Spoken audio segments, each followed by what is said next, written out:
مومنین اکرام سے قبل برادر مکرم جناب مولانا حسن کاظمی دامت برکاتہ العالی خطاب فرما رہے تھے، اور ہمارا یہ نوجوان شاعر سید حسین رضا اللہ ان کی زبان میں مزید تاثیر عطا فرمائے، 3 اشعار انہوں نے پڑھے، قطعات اور روایات اور بہترین اور خوبصورت ماشاءاللہ۔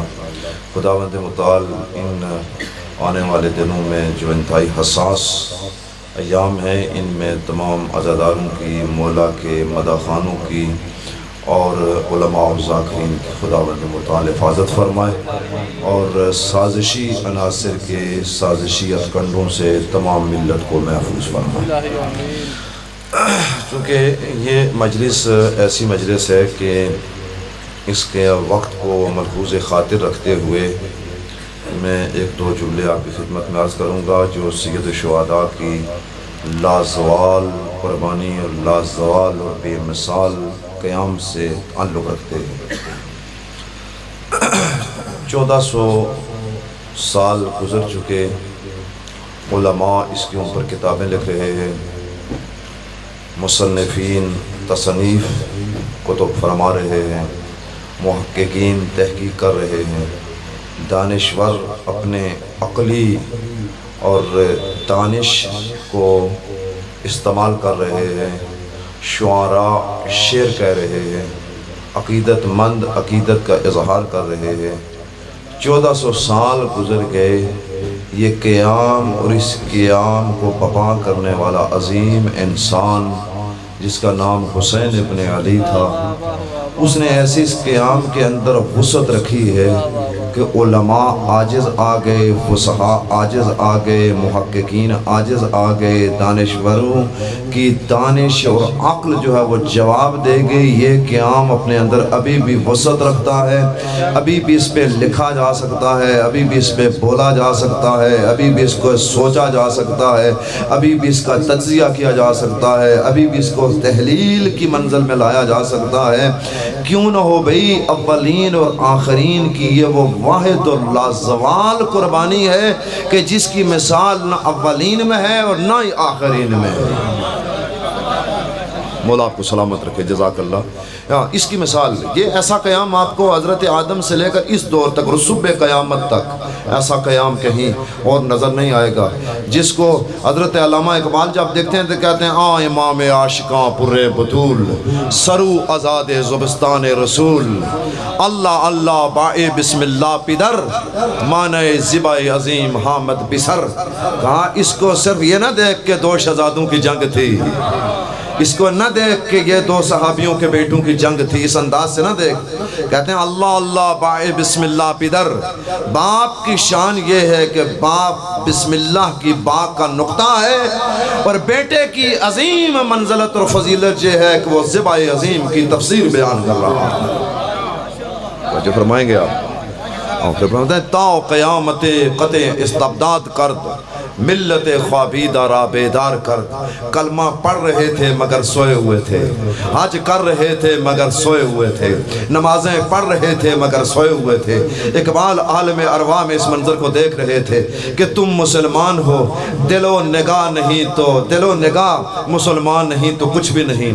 کہ اسلام کلمہ پڑھنے کا نام نہیں ہے کہ تم نمازیں بھی پڑھ رہے ہو، روزے بھی کر رہے ہو، مشاعر اسلام پہ عمل کر رہے ہو، لیکن خواب غفلت میں سوئے ہوئے ہو۔ سب کچھ ہو رہا ہے، حج بھی ہے، نماز بھی ہے، روزہ بھی ہے، لیکن اس کے اندر روح نہیں ہے، روح نہیں ہے، روح نہیں ہے۔ کیوں روح نہیں ہے؟ کہ تم نے اس شریعت کے اوپر یزیدیت کے سایہ اور غلاف چڑھا لیا ہے۔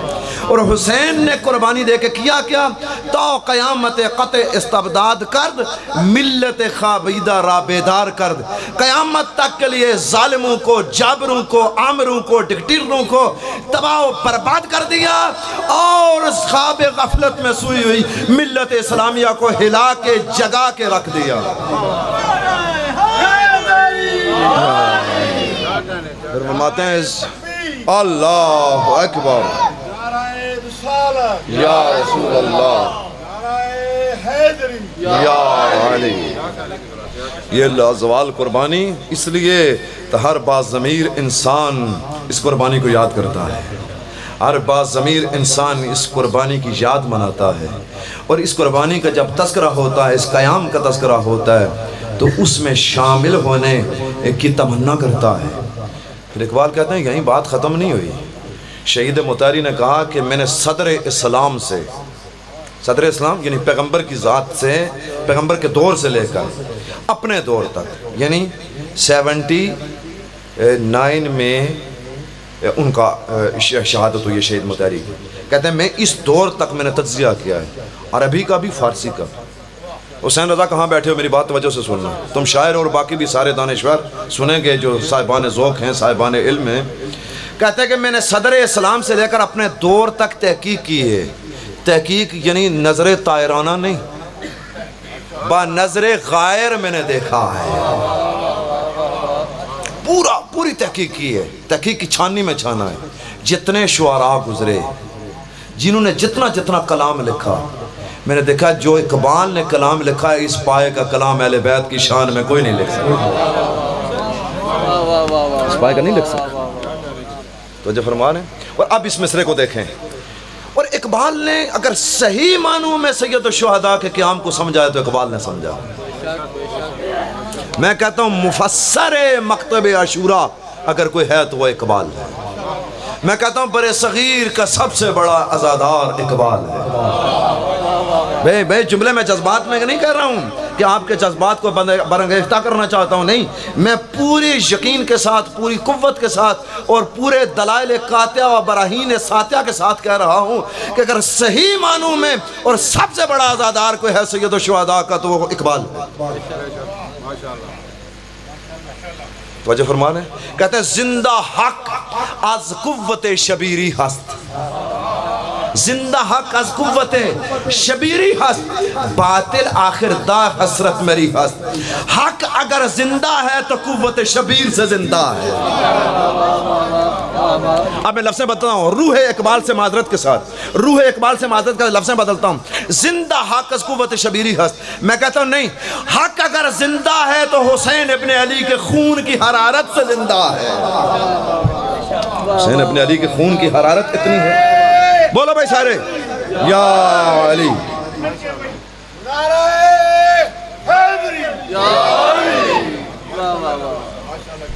زندہ حق از قوت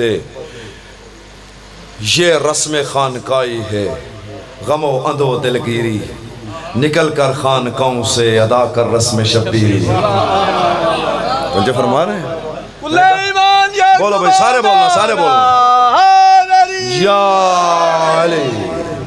کہتا ہے کہاں حج کر رہے ہو، نمازیں پڑھ رہے ہو، لیکن سوئے ہوئے ہو، تم بیدار نہیں ہو۔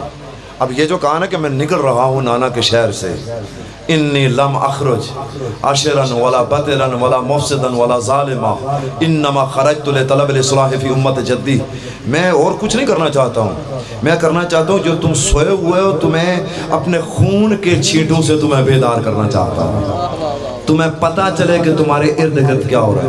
اسی لیے تو اقبال نے دیکھا، کہتے ہیں اقبال کہتے ہیں کہ اچھا تم حج کر رہے ہو، زکاتیں دے رہے ہو، نمازیں پڑھ رہے ہو، تمہاری مسجدیں آباد ہیں، تراویحیں پڑھ رہے ہو، شبینیں کر رہے ہو، سب کچھ کر رہے ہو، لیکن تمہیں پتہ نہیں کہ اسلام اور شریعت کو یزید نامی بیماری لگ چکی ہے۔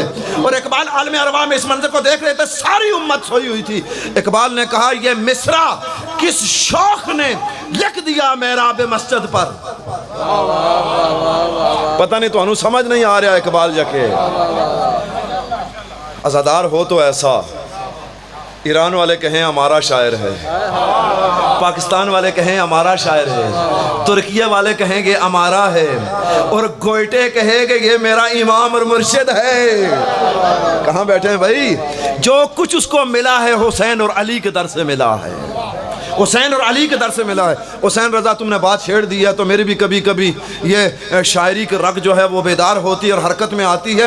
اقبال کہتے ہیں پلتی تھی جہاں میں اقبال روح قمر کی، کمبر مولا علی کا غلام، پلتی تھی جہاں میں اقبال روح قمر کی، ہمیں بھی روزی ملتی ہے اسی خزینے سے، ہمیں بھی روزی ملتی ہے اسی خزینے سے، ہمیشہ ورد زباں پہ ہو نام علی کا اقبال کہ پیاس روح کی بجھتی ہے اس نگینے سے۔ یا علی، کہتے ہیں اقبال کہتے ہیں تم سوئے ہوئے اعمال تمہیں جام دے رہے ہو علی، لیکن یہ مصرع کس شوق نے لکھ دیا محراب مسجد پر، یہ ناداں سجدوں میں گر گئے جب وقت قیام آیا۔ نکل کر خانقاہوں سے ادا کر خانقاہ میں بیٹھ کر اللہ کی تسبیح پڑھنا اور ہے، اور صحرا میں تپتے ہوئے صحرا میں آ کے اللہ کو بچانا یہ حسین کا کام ہے۔ میرے محترم دوستو توجہ کیجئے، اسی لیے تو کہا حقیقت ابدی ہے مقام شبیری۔ کبھی کوئی انشاءاللہ اللہ موقع دیا تو میں کہوں گا کہ اقبال کے کلام کی روشنی میں پورا عشرہ پڑھا جائے، اقبال کے کلام کی روشنی میں پورا عشرہ پڑھا جائے، صرف اقبال کا کلام ہو اور اس کی تشریحات ہوں، اور پھر سید الشہداء کے قیام کی تفسیر کی جائے۔ حقیقت ابدی ہے مقام شبیری، بدلتے رہتے ہیں انداز کوفی و شامی۔ سلامت رہیں آپ۔ کوفی اپنا امیر بدلتے ہیں، شامی اپنا امیر بدلتے ہیں، لیکن حقیقت ابدی وہی ہے جو آدم سے شروع ہوئی خاتم تک آئی، خاتم سے شروع ہوئی محمد علی تک آئی، علی سے لے کر مہدی تک آئی۔ یہ وہ حقیقت ہے جو بار بار ان کے اندر تغیر نہیں ہوتا، ان کے اندر تبدل نہیں ہوتا، امام نہیں بدلے جاتے، راہبر نہیں بدلے جاتے، پیشوا نہیں بدلے جاتے۔ ایک آدھ دو جملے اور آپ کی اجازت ہے کہ آئے جائیں بھائی؟ سید الشہداء کی عظیم قربانی، اس کو یاد کرنا ہے۔ یہ ہر سال کیوں کرنے ہیں؟ واقعات تو وہی ہیں، کوئی واقعہ نیا نہیں ہے کہ کیوں دہراتے ہیں؟ کیونکہ ہمیں حکم پیغمبر یہی ہے، حکم آل پیغمبر یہی ہے کہ بار بار ان واقعات کو دہراؤ۔ وہ جو امانت سید سجاد نے تم تک، سید سجاد نے بچائی امانت، اور وہ ائمہ طاہرین کی نسلاً بعد نسلیں منتقل ہوتے ہوئے ہم تک پہنچی، تم بھی غافل نہ بنو، اگلی نسلوں کو یہ امانت سونپ دو۔ وہی واقعات دہرائے جاتے ہیں، وہی قصے بیان کیے جاتے ہیں، وہی قیام کو سوچا جاتا ہے، وہی قیام کو پرکھا جاتا ہے۔ اچھا، سید الشہداء کے جب عظیم قیام تھا تو عظیم قیام کو خطرات بھی ہوتے ہیں۔ خطرات کیسے ہوتے ہیں؟ جاہلوں کی جہالت کے خطرات ہوتے ہیں، نادانوں کی نادانیوں کے خطرات ہوتے ہیں۔ سید الشہداء نے جہاں قلم کے ذریعے سے اپنے جہاد کو اور اپنے قیام کو بچایا، جہاں نبی کی بیٹیوں کو ساتھ رکھ کے اپنے قیام کو بچایا، سید الشہداء نے اپنی تقریروں سے قیام کو بچایا کہ قیام بچے، چونکہ عظیم قیام ہے، اس کو خطرات ہوتے ہیں۔ دشمنوں کے معاند جو لوگ ہوتے ہیں وہ عجیب عجیب تعبیریں کرتے ہیں قیام کی۔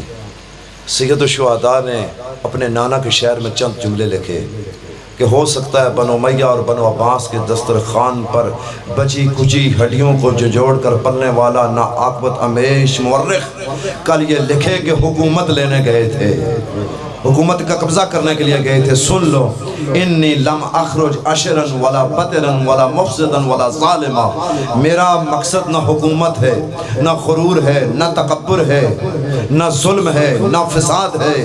انما خرجت لطلب الاصلاح فی امت جدی، بس میں اپنے نانا کی امت کی اصلاح کرنا چاہتا ہوں، میرا مقصد۔ ایک صلوات بھیجیں محمد و آل محمد۔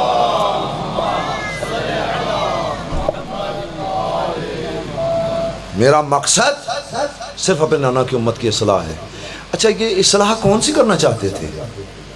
جس طرح ہمارے علماء واعظین اصلاح کرتے ہیں کہ چلے جائیں بازار میں اور جا کے دکانداروں کو کہیں کہ کوفہ والے اور شام والے اور یہ جو دوسرے شہروں والے ہیں یہ تولتے کم ہیں، کرتے ہیں نا، بعض کو شوق ہوتا ہے نا، یہ سودا کم تولتے ہیں، چینی، آٹا، ان کو کہا تم اپنے ترازو کو، یا کبھی یہاں پہ مجسٹریٹ یا قاضی شہر یا تحصیلدار جاگ رہے ہو، وہ بازار کے چکر لگاتا ہے، ریٹ لسٹ کو چیک کرتا ہے، یا کیا اس طرح کی اصلاح کرنا چاہتے تھے؟ وہ بگڑ چیزیں سودا کم تولتے تھے، اشیاء خرد و نوش کو وہ کم تولتے تھے۔ اس طرح کے امر بالمعروف یا اس طرح کی اصلاح نہیں کرنا چاہتے، اس طرح کی اصلاح تو وہ ملا اور مفتی بھی کر رہے تھے۔ اس طرح کی اصلاح نہیں تھی بھائی، یہ امر اور نئی نہیں تھا، اور امر و نئی کے نام پر آج کل فساد ہوتا ہے، اصلاح نہیں ہوتی، اس طرح کا نہیں تھا۔ یہ کام تو وہاں کے واعظ کر رہے تھے جو مسجدوں میں تھے، جو سرکاری وظیفہ خار تھے، وہ یہ کام کر رہے تھے لوگوں کو، کم نہ تولو، پورا تولو، سچ بولو۔ یہ سارے کام کر رہے تھے. سب سے بڑی ایک ہی جملہ سیدھا وَإِذَا قَدْ بُلِيَتِ الْأُمَّةُ بِرَائِن مِثْلِ یزید. سب سے بڑا امر، سب سے بڑا منکر یزید ہے. اور جب یزید جیسا بندہ اسلام کا حاکم بن جائے تو اِنَّ لِلَّهِ وَإِنَّا إِلَيْهِ رَاجِعُونَ.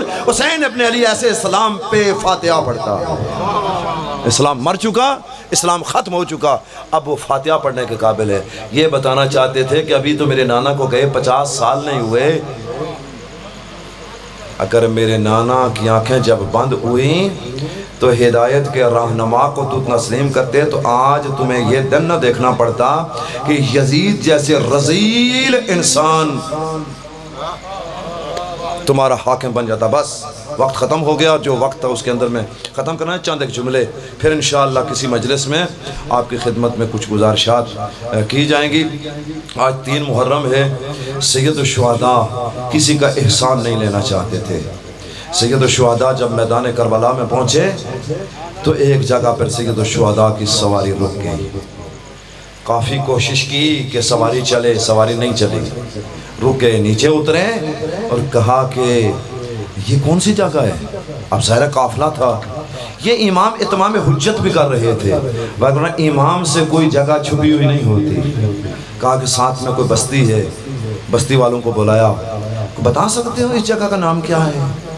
کسی نے کہا اس کو خاضریہ کہتے ہیں. کہا اس کا کوئی اور نام بھی ہے؟ کہا اس کو نینوا بھی کہتے ہیں. اگر کوئی اور نام تمہیں یاد ہو؟ کہا اس کو کرب و بلا بھی کہتے ہیں. بس عزیزارو یہ جملے زبان پر آنے تھے. سید الشہداء نے کہا میرے اطاعت گزار وفا شعار بھائی ابو الفضل عباس سواریوں کو روکو، مخدرات عصمت و طہارت کو اتارو اور تمام سارے اتر جائے. یہی ہمارے اترنے کی جگہ ہے، یہیں پہ ہمارے خیمے لگیں گے، یہیں سے ہمارے خیمے اکھاڑے جائیں گے، یہیں پر ہم قتل ہوں گے، یہیں پہ ہمارا پاکیزہ خون بہایا جائے گا، یہیں پر ہم دفن ہوں گے، یہیں پہ قیامت والے دن ہم معشور ہوں گے. عزاداروں بس زیادہ نہیں، ایک جملہ سن لو. جب مخدرات عصمت و طہارت کو اتارا گیا تو سب سے پہلے میری آقا زادی مسافرہ شام زینب بنت علی سلام اللہ علیہ زمین پر بیٹھی اور اپنی ہتھیلی پر مشت خاک کو اٹھایا اور اس طرح قریب لے جا کر اس کو سونگا. سونگنے کے بعد کہا اِنَّا لِلَّهِ وَإِنَّا إِلَيْهِ رَاجِعُونَ. اے نواسہ پیغمبر، ہے میرے ماں جائے حسین، یہاں پہ نہ رکو، یہاں سے نکل جاؤ. کہا کیوں میری ماں جائی یہ کہہ رہی ہو؟ کہا اس لیے کہہ رہی ہوں کہ اس مٹی کو میں نے سونگا ہے، اس مٹی سے آپ کے خون کی خوشبو آتی ہے. الا لعنت اللہ علی القوم الظالمین. یا رب الحسین بحق الحسین اشفِ صدر الحسین بظہور الحجت القائم. ربنا تقبل منا انک انت السمیع العلیم بحق محمد وآلہ الطیبین الطاہرین المعصومین. والسلام علیکم ورحمۃ اللہ وبرکاتہ.